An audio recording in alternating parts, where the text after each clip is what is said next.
Assalomu alaykum hammaga. Sizlar bilan Yusuf.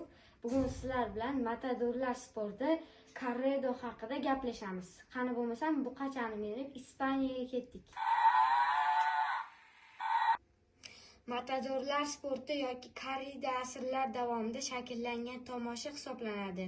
U asosan Ispaniyada paydo bo'lgan bo'lib, keyinchalik Meksika, Portugaliya, Kolumbiya va Peru kabi davlatlarda ham keng tarqalgan.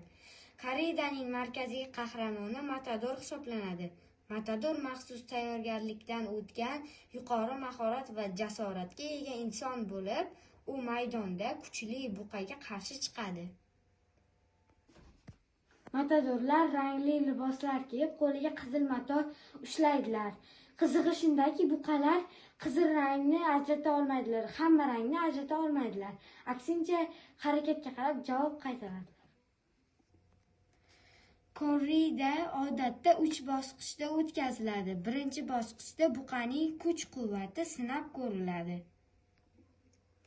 Ikkinchi bosqichda buqaning yelka qismiga maxsus naychalar qadab, uni yanada ko'proq harakat qildiradilar.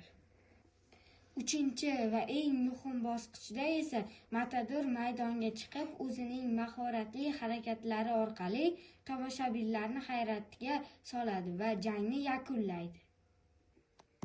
Korrida uchun boqilgan buqalar juda oddiy buqalar emas, ular juda baquvvat buqalar.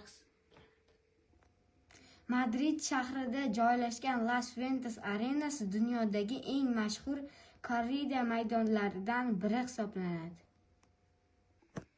Korrido haqida ko'p ma'lumotlar bildingiz deb o'ylayman. Keyingi videolarda ko'rishguncha xayr.